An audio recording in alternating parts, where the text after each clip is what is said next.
con alguien que sepa.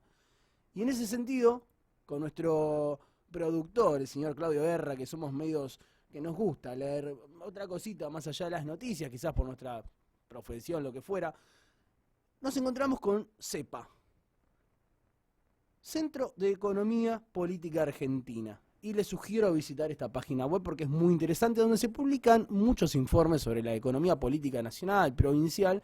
Y hay un grupo de trabajo que me parece que es muy piola. Destacan Hernán Lecher y Julia Estrada, que quizás son más visibles por su trabajo en medios de comunicación, en la difusión de su trabajo, si se quiere, académico o más técnico.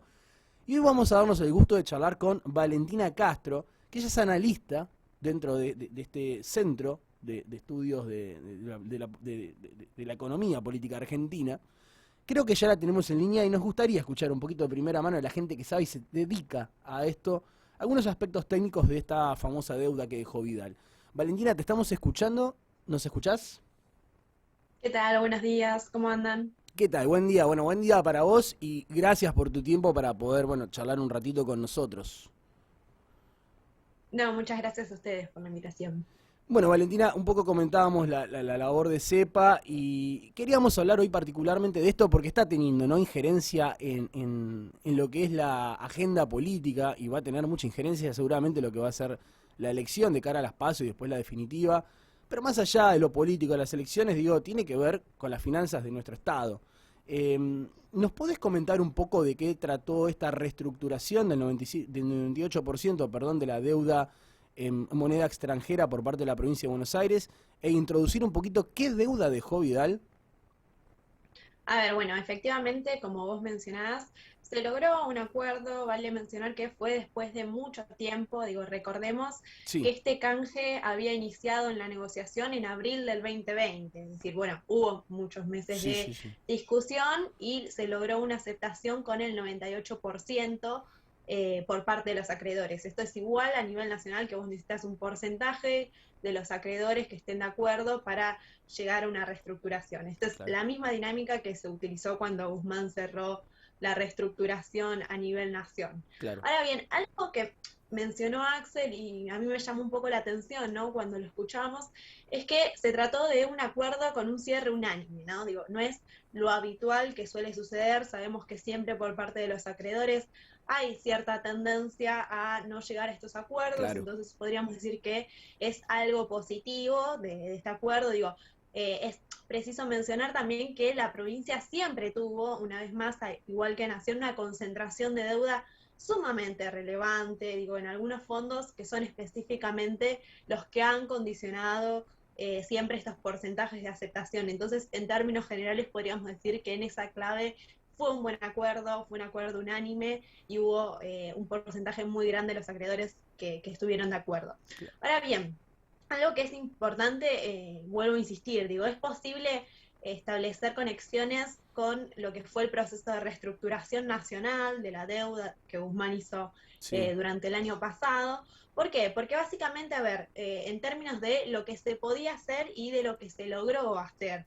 Lo que se logró hacer es aliviar de acá a 2027 sí, un porcentaje de 4.600 millones de dólares. Digo, no es claro, menor, se está hablando de lo que es la quita de intereses. Es decir, a claro. ver, en términos más fáciles, vos te ahorrás 4.600 millones de Es dólares, un que no ahorro. es exactamente, es un ahorro, y a vos lo que te permite es ganar tiempo, porque a ver, en una reestructuración lo que se discute es, bueno, vos podés mejorar lo que es el capital, en otras palabras, pagar menos capital, podés mejorar los intereses, pagar menos intereses, Claro. y además podés extender los plazos de pago, es decir, vos podés ganar tiempo. Bueno, acá se utilizaron estos tres métodos que lo que te permite es ganar tiempo para que en paralelo necesariamente se tiene que dar un proceso de crecimiento porque esos dólares hay que pagarlos, Sí, se tienen que generar, que no es que, bueno, no vamos a pagar nada, sino que hay que pagarlo, lo que ganás es en términos de tiempo y este claro, alivio fiscal de 4.600 millones de dólares. claro. Ahora bien, si nosotros nos remitimos a los orígenes de esta deuda, ¿no? Bueno, cómo se llegó a este stock de deuda tan grande que tiene hoy en día la provincia de Buenos Aires. Sí, A ver, con Vidal, por ejemplo, algo que es importante mencionar, que es algo que se viene dando un poco en el debate público, que hay que diferenciar lo que es contraer deuda en pesos que contraer deuda en dólares, Exacto, ¿no? Deuda, bueno, exacto. es en los dos sentidos, en las dos variables. Pero ahora bien, ¿qué sucede? Digo, ¿por qué es importante mencionar que no es lo mismo? Primero vos tenés una cuestión que viene atada a lo que es la estructura económica argentina, que es el problema de la restricción externa, ¿no? Claro. Siempre faltan divisas, siempre faltan dólares. Entonces vos ahí ya tenés un escenario sumamente complejo que viene atribuido a lo que es la estructura económica de nuestro país, ¿no? Sí, sí, Si sí. ese Se entiende. faltante de dólares vos le incrementás un nivel de deuda que creció en 4 años un 80% en moneda extranjera, en dólares, en verdes, eso se va a empezar a complejizar y esos dólares vos no los vas a poder conseguir para pagar. O sea, tan simple como es. Entonces, Claro. digo, no es lo mismo endeudarse en pesos, en moneda local, que endeudarse en dólares. Eso en un primer momento. Ahora Ah, bien, en 4 sí, años, en los 4 años de gestión de María Eugenia Vidal, se emitió el doble de deuda que se había emitido durante los 8 años previos, es decir, los 2 gobiernos que tuvo la provincia de Buenos Aires antes de que llegue al poder María Eugenia Vidal, se duplicó, podríamos decir, sí. la emisión de deuda, ¿no? Subió el stock de deuda un 435%, para que tomemos dimensión. Y además está el componente de esto que veníamos mencionando, ¿no? Que digo, Vidal dolarizó esa deuda en un Claro. 68%.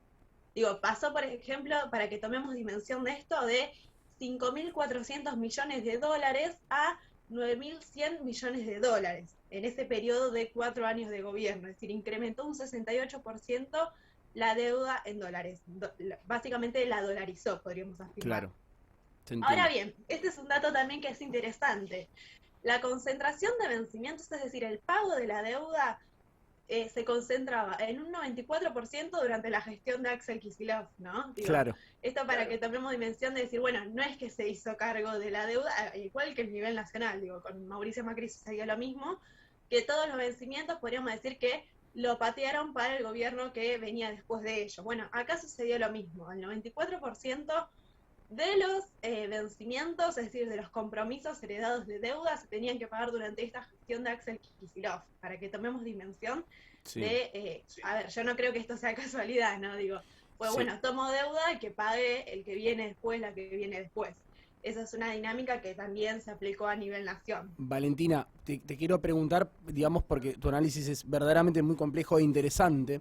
A ver si yo te entendí bien y si no, vos me corregís. Hay como dos variables de la deuda tomada por Vidal que son particularmente complejos. Más allá de si se duplicó, por ejemplo, lo que es la toma de deuda en relación con un gobierno anterior o lo que fuera, en primer lugar, esto de estar dolarizada, creo que cambia el volumen de la deuda, porque es variable. Digo, yo sin saber de economía entiendo que hay, por ejemplo, devaluaciones como la que hubo después del 2019, las elecciones, entonces esa deuda se modifica a la hora de pagar, por ejemplo, también que se pagan dólares, ¿no? Pero cuando nuestra moneda es el peso se hace como más complicada pagar esa deuda. Y por otro lado, la variable que creo que identificás es que los plazos son una especie como de tomá, arreglate vos. Exactamente, a ver, estas cuestiones, producto también de las devaluaciones de 2018 y 2019, la deuda en estas devaluaciones luego se multiplicó por 5, digo, en Claro, medida, para que tomemos dimensión de lo que implicó, ¿no? Digo, y esto es relevante porque básicamente, insisto, la provincia recauda en pesos, no recauda en dólares. por La eso te gente no preguntaba. paga los impuestos en Claro, dólares, gracias a Dios, pero digo, recauda en pesos, no en dólares. Entonces esos dólares de alguna forma hay que conseguirlos, y no fue fácil, digo, en una economía que vos la tenías parada, en una economía donde se aplicaron políticas desindustrializadoras, que es el sector que hoy en día sí, mueve la economía y genera esas divisas. Entonces digo, vos tenés un faltante de divisas y tenés que pagar una deuda impagable básicamente en dólares. Entonces sí, ahí hay una cuestión, y también esta cuestión de estirar los plazos para la gestión que viene después, ¿no? Digo, no hacerse cargo de ese pago de la deuda, que insisto, digo, es el mismo patrón que se aplicó a nivel nacional. Digo, son cuestiones que en una economía como la economía argentina, que particularmente siempre ha estado atravesando procesos de endeudamiento en los distintos gobiernos a través de lo largo de la historia, sí, es histórico digo, esto, no ¿no? es Sí. un factor menor volver a endeudar la provincia. Entonces, ¿por qué es tan positivo este canje, esta reestructuración que se logró? Básicamente porque a usted permite ganar tiempo, aliviar a nivel fiscal los pagos Y también, bueno, hay una obligación, yo creo que es condición necesaria, que durante ese tiempo que vos ganás, necesariamente la economía de la Argentina tiene que crecer, porque vos esas divisas, esos dólares los tenés que generar. Entonces digo, hay un crecimiento que es necesario, que se tiene que dar a la par de ese alivio fiscal. Muy claro, Valentina. Te quería preguntar otra cosa también, ya quizás desplazándote un poco del análisis técnico hacia lo que es la coyuntura política. Vidal en estas horas comentaba que Alberto Fernández, por el presidente, ¿no?, en este año y medio lleva un endeudamiento de 30.000 millones de dólares, se está endeudando más rápido por año que Macri, ese es el textual, ¿no? Y yo tengo entendido que esto no sería técnicamente tan exacto, porque no es que se contrajo una deuda en dólares, porque ¿cuál es la situación del país para contraer más deuda en dólares? A ver, hay una cuestión que yo creo que es importante Sí, mencionar, que la gestión de Macri, la gestión de la Alianza Cambiemos, no solo deja un endeudamiento muy grande con el FMI, por ejemplo, sino que también dejó un acceso restringido a los mercados. por eso ¿Qué te quiere decir preguntaba. esto? Que cuando Argentina quiere, en el caso de que Argentina quiera tomar préstamo, va a ir a los mercados y le van a decir, no, mira, la Claro, realidad es que no puedo darte ningún tipo de crédito, ningún tipo de préstamo, porque tenemos un mercado sumamente restringido, porque básicamente se perdió esa confianza, ¿no? Por el uso sí, inmedido de los préstamos y los créditos que se tomaron durante esa gestión. Primero claro, eso, o sea, no podés pedir porque básicamente nadie te va a prestar. O sea, eso entiendo. es una cuestión lógica que fue una de las consecuencias que hoy en día eso también impactó a nivel de comercio internacional a Argentina, ¿no? Sí, sí, claro, claro. Digo, es una variable que también afecta en ese sentido. Ahora bien, durante el gobierno de Alberto Fernández, esto que menciona María Eugenia Vidal, digo, es lisa y llana una mentira. ¿Por qué? Porque básicamente, primero, no se tomó deuda en dólares, no hay intereses que pagar, más Claro, que la renegociación que hoy en día se sigue dando con el FMI, porque todavía no se llegó a un acuerdo. Digo, estos son los únicos dólares que tiene que pagar el gobierno de Alberto Fernández, que ni siquiera fueron contraídos durante su gestión. Y por otro lado, digo, hubo una emisión monetaria que no se puede tomar como deuda local, digo, una emisión monetaria que estuvo totalmente justificada, ¿no? Porque se dio en un contexto de claro, pandemia donde, digo, es una receta que se aplicó a nivel global, digo, hasta aquellas economías con las que ellos se comparan, economías muchísimo más fuertes, con muchísima más espalda fiscal, digo, utilizaron la misma receta, que fue básicamente emitir y poner dinero en los pueblos, en las personas, sí, para sí, que el impacto de la crisis no sea tan grande como lo que sucedió. Ahora bien, vuelvo a insistir, digo, esta hipótesis, esta especulación que mencionan, decir, bueno, durante el gobierno de Alberto, durante el gobierno de Cristina, se ha mencionado Macri en las últimas semanas, la realidad es que no es así, digo, el endeudamiento que contrajo el gobierno de Cambiemos con el acuerdo del FMI y también la toma de deuda pública, es decir, si nosotros sumamos toda la deuda que tomó Cambiemos, fueron 100.000 millones de dólares, sí, ¿no? Para que tomemos dimensión, que se trata del endeudamiento más grande, más impagable en todo lo que es la historia económica argentina. Digo, ni siquiera gobiernos previos tomaron tanto nivel de deuda. sí, Hay es una cierto. cuestión básica que la tenemos que comprender. Y ahora bien, bueno, uno se podría preguntar, bueno, se tomó esta cantidad de deuda y tuvo un destino fijo, ¿no? Se utilizó para, Mm, por ejemplo, la inversión en ciencia y tecnología, en educación, en obra pública, en un montón de cuestiones que se nos pueden imaginar. Bueno, la realidad es que no es así. ¿Qué se utilizó? ¿Para qué se utilizaron esos dólares? Esa deuda tan grande, impagable que se tomó, básicamente para jugar. O sea, lo que hizo el crédito que le dio el FMI a la gestión de Mauricio Macri fue financiar la fuga de capitales, es decir, la formación de activos externos, que coloquialmente nosotros conocemos como la fuga. Entonces, sí, ahí hay sí, una cuestión que, aunque los propios estatutos del FMI lo prohíben, se utilizó para eso. Digo, ni siquiera hubo una inversión fija que digas, bueno, se tomó esta cantidad de deuda y se justifica porque se utilizó para esto. La realidad es que no es sí. así. Digo, y es una parte más de esta coyuntura que quieren instalar en paralelo a un proceso electoral, que yo no creo que sea casualidad, que hoy en día, bueno, se vuelvan a reciclar, podríamos decir, todas esas discusiones que en algún momento nosotros creímos que ya estaban saldadas. Digo, nadie Sí. se iba a volver a preguntar si fue justificado la toma de deuda con el FMI durante la gestión de Cambiemos o si fue para pagar los vencimientos del gobierno anterior. La realidad es que son discusiones que ya muchos teníamos saldadas, yo creo. Yo creo que hay variables muy interesantes en lo que vos comentás, técnicas específicas de lo que es lo irresponsable de tomar esa toma de deuda. Es muy interesante lo que dijiste hacia el final, Y en todo caso, ¿para qué se tomó la deuda? ¿Para obra pública? ¿Para timba, como se dice más coloquialmente, financiera? Y después también todo el análisis político. Perdón, creo que no es un dato menor que María Eugenia Vidal deje la gestión de la provincia de Buenos Aires y ahora vaya a hacer carrera política de vuelta a la ciudad de Buenos Aires, por ejemplo. Esto de la deuda enorme, el número asusta que vos comentabas como resultado total del endeudamiento de Cambiemos también es sinceramente sorprendente. Llama la atención que no haya forma de encontrar...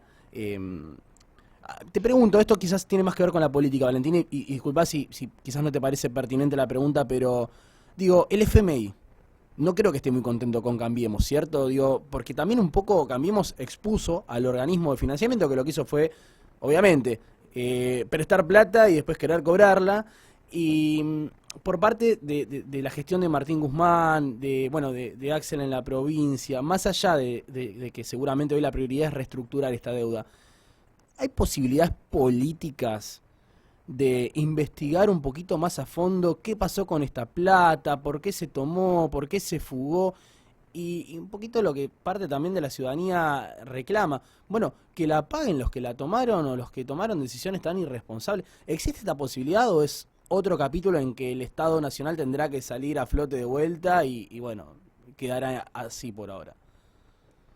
Bueno, yo creo que esto de lo que vos planteás, digo, hay dos bloques analíticos muy interesantes para discutirlo. Digo, por un lado es la toma de conciencia de la gestión de Mauricio Macri. Digo, todos sabemos, y esto no hay que ser especialista, no hay que ser economista ni nada por el estilo para saber que cuando se toma un crédito con el FMI, eso implica programas de ajuste estructural, ¿no? En todas las economías que se toman créditos con el FMI, siempre eso implica ajuste, ¿no? En distintas variables de la economía del país. Eso es una cuestión clave, digo.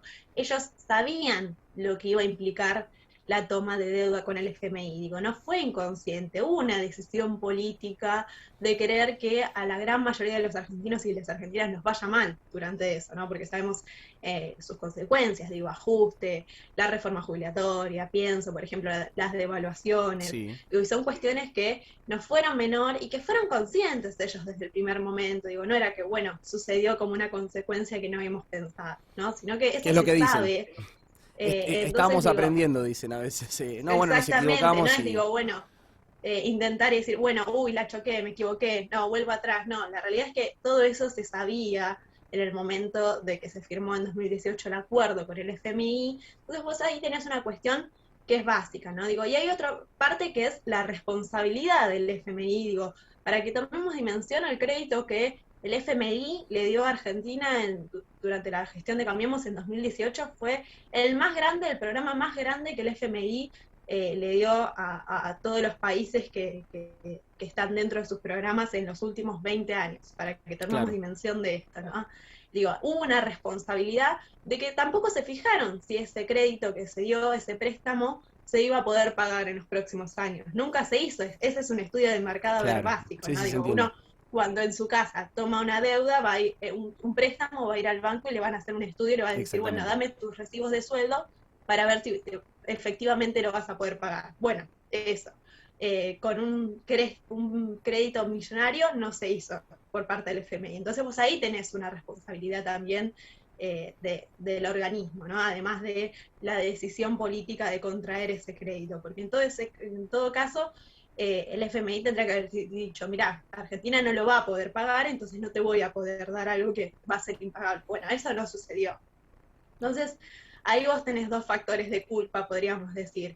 Sí. Ahora bien, si se puede pensar que en los próximos meses se pueda llegar a un acuerdo, la realidad es que hay una voluntad política por Sí. parte de el equipo económico, de el armado de Martín Guzmán, de realmente llegar a un acuerdo que básicamente lo que se menciona es que sea un acuerdo de deuda sostenible. ¿Qué quiere decir una deuda sostenible? Que Argentina la pueda pagar efectivamente, ¿no? Digo, en Claro. 5 años vos no vas a poder pagar el nivel de deuda que se tomó. Necesitas más tiempo y lo que hacen estos programas de facilidades extendidas que alguna vez, bueno, se mencionaron, que propone el fondo, la realidad es que hace, bueno, en 5 años nos tenemos que volver a juntar de vuelta a rediscutir cómo le vas a pagar. Entonces lo que se busca no es eso, sino llegar a un acuerdo que realmente se pueda pagar y que genere que el FMI no te esté golpeando todo el tiempo la puerta pidiéndote ajuste, ¿no? Digo, que Argentina pueda vivir y pueda desarrollar su economía sin la presencia del Fondo Monetario Internacional. Sí, sí, Ahora bien, sí.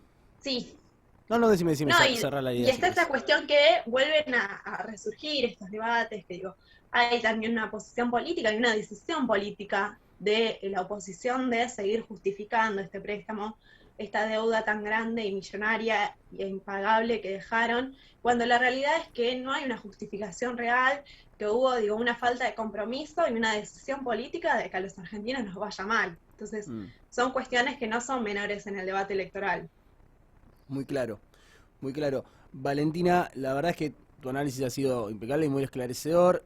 Nada, siempre está bueno enaltecer el ejercicio de la responsabilidad en las funciones del Estado y el ejercicio de la memoria por parte de la ciudadanía para, bueno, si alguien fue irresponsable o tomó medidas perjudiciales para lo público, para lo compartido, para lo de todos y todas los argentinos, entonces, bueno, no se mantengan lejos de las arcas del Estado o de las funciones de gobierno. Valentina, para cerrar, bueno, agradecerte por tu tiempo. ¿Nos querés contar cortito algo de Centro de Economía Política Argentina, CEPA? Estábamos ahí revisando su página, sus informes, su trabajo. Vos sos analista en este centro, insisto, de Economía Política Argentina. Bueno, algo para contarnos, para encontrarte en redes, para encontrarlos en su web. Y bueno, nos pueden buscar en la página de Centro CEPA, Centro de Economía Política Argentina, donde ahí ya subimos nuestros informes. Sí. Lo que básicamente queremos hacer con esa producción de informes y de datos es, en primer lugar, intervenir en el debate público, digo, romper con este ejercicio de sentido común donde se piensa que solo una pequeña élite puede hablar de economía, que son esa élite que vemos en los medios hegemónicos. Sí. Entonces también romper eso, digo, y que todos y todas podamos comprender lo que implican las decisiones de política económica y las pujas políticas y económicas en lo que es el impacto de la economía real, ¿no? Digo, uno, bueno, claro, dice, el FMI dio una deuda impagable, ¿no? Pero bueno, ¿cómo implica eso en el día a día, en la vida de los argentinos y las argentinas? Digo, yo creo que hay una cuestión que es necesario intervenir en el debate y básicamente yo creo que no hay otra forma de intervenir que no sea con datos que muestran la realidad, sobre todo en este contexto, en esa coyuntura donde se tratan constantemente de imponer ciertos discursos hegemónicos, claro, que en realidad no hacen más que intentar llenar esos vacíos que no se pueden justificar. Entonces digo, hay una intención de intervenir, que sea con datos y que todos y todas podamos opinar y saber realmente lo que eso implica en nuestra vida cotidiana. Sí, muy claro, y también es interesante esto que vos decís de ciertos actores que de pronto cuentan la economía con un grado de abstracción, ¿no? Como si fuese una ciencia exacta. Bueno, yo tengo, desde mi formación tengo el punto de vista de que la economía es más bien una ciencia social y que admite muchas variables. Entonces después ves personajes en medios de comunicación contándonos la economía abstracta, la economía exacta, convenciendo a chicos y a chicas que quizás tienen alguna inquietud o frustración respecto a su inserción en el mercado laboral. Y está bueno el laburo, esto me permito decirlo, disculpa Valentina, pero lo quería decir, laburo que hacen ustedes de mechar datos con también divulgación, ¿no? Y que se entienda que hay otras variables en la economía real y esto de la economía política está buenísimo. Así que por mi parte agradecerte por tu tiempo y saludarte. No, muchísimas gracias por la invitación. Bueno, hasta luego, gracias.